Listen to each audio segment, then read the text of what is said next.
आज लिबरल्स की फौज और वामपंथी मीडिया हर समय पीएम मोदी को घेरने में लगे हैं। लेकिन क्या आपने कभी ये सोचा है कि अगर पीएम मोदी देश के पीएम नहीं होते और उनकी जगह 7 साल पहले की सरकार यानी कि कांग्रेस का राज होता और कांग्रेस के युवराज राहुल गांधी पीएम की गद्दी पर सवार होते तो भारत का हाल क्या होता? टीएफआई पर आपका स्वागत है और मैं अनिमेष पांडे अब आपको ये बताऊंगा कि आखिर क्या होता भारत का अगर पीएम मोदी की जगह राहुल गांधी पीएम होते। पिछले कुछ महीनों से कोरोना की एक भयंकर दूसरी लहर देखने को मिली है। भारत में चारों तरफ कोरोना का ही तांडव दिखाई दे रहा है।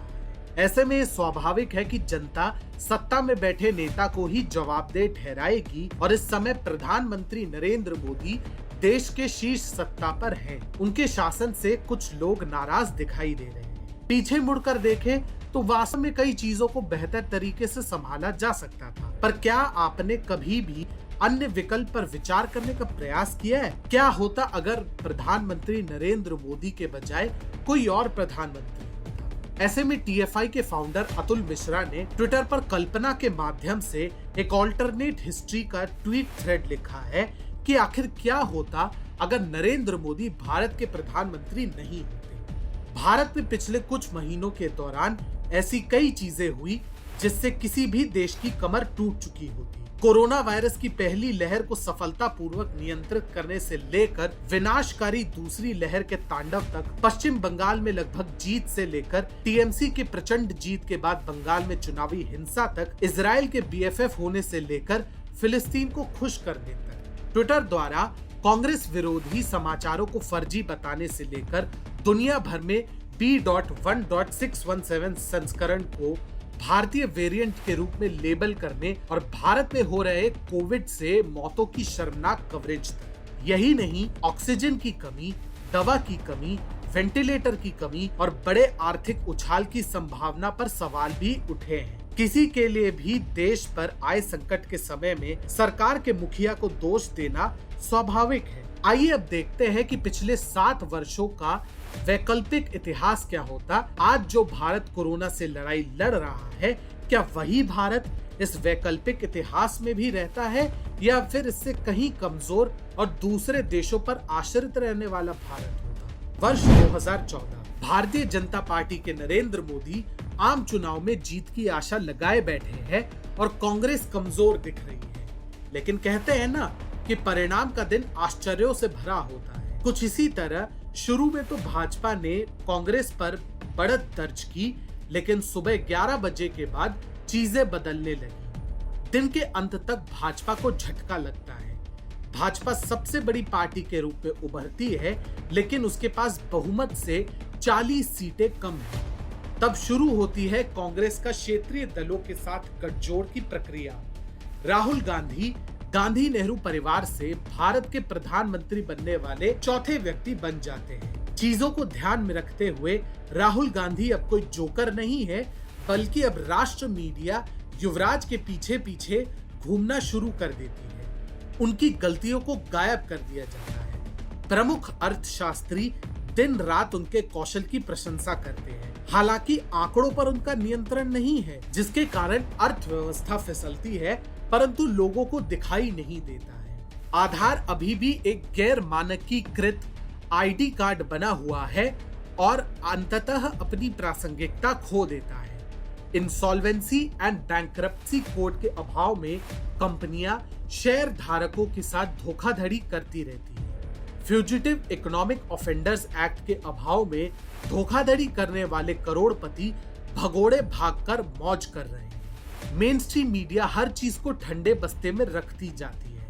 स्टैंडर्ड जीएसटी के अभाव में लोग 100 अलग अलग टैक्सेस का भुगतान कर रहे हैं। फूड सिक्योरिटी बिल जैसी समाजवादी नीतियों को ऐसे समय में लागू किया गया है जब मध्यम वर्ग खराब होती अर्थव्यवस्था की मार झेल रहा होता है।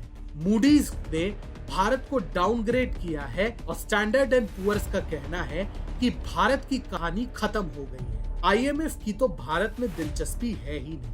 अल्पसंख्यक तुष्टीकरण एक नई ऊंचाई पर पहुंच गया है। कम्युनल वायलेंस बिल पारित हो चुका है और हिंदू अब अपने ही देश में अल्पसंख्यक समुदायों के रहम पर है। कृषि ऋण माफी और अल्पसंख्यक सब्सिडी में लगातार वृद्धि की गई है। हालांकि कांग्रेस ने जब महसूस किया कि भाजपा के सोशल मीडिया समर्थक शक्तिशाली हैं, तो उन्होंने राइट विंग मीडिया के खिलाफ चाबुक चलाना शुरू कर दिया। प्रमुख सोशल मीडिया इन्फ्लुएंसर्स को मामूली आधार पर गिरफ्तार किया जाने लगा। उरी में पाकिस्तान ने भारतीय सैनिकों पर हमला किया, परंतु राहुल सरकार ने उन्हें माफ कर दिया। डोकलाम में भारतीय और चीनी सेनाओं के बीच गतिरोध शुरू हो जाता है, जो राहुल सरकार द्वारा चीनियों को भारत की कुछ जमीन सौंपे जाने के बाद समाप्त हो जाता है। एक और आतंकी हमले ने भारत को झकझोर कर रख दिया। पुलवामा में 40 से अधिक सीआरपीएफ जवान मारे गए। हालांकि राहुल गांधी ने पाकिस्तानी सरकार को डॉजियर सौंपे, जिसके लिए पाकिस्तान में भारत की हंसी उड़ाई गई। ऐसे समय में एक मजबूत जन आंदोलन के अभाव में राम मंदिर का मामला अभी भी सुलझता नहीं दिखाई दे रहा है और दूर कौड़ी बना हुआ है। एक वर्ष बाद ही 2020 में एक घातक बीमारी ने दुनिया को अपनी चपेट में ले लिया है। आर्थिक रूप से कमजोर भारत पर लॉकडाउन लागू करने का दबाव है, लेकिन राहुल गांधी लॉकडाउन लागू नहीं करते हैं, क्योंकि देश में खाद्य भंडार से लेकर सभी आवश्यक वस्तुओं की कमी है। एक हफ्ते में ही 10 लाख भारतीय मारे जा चुके हैं और 50 लाख से ज्यादा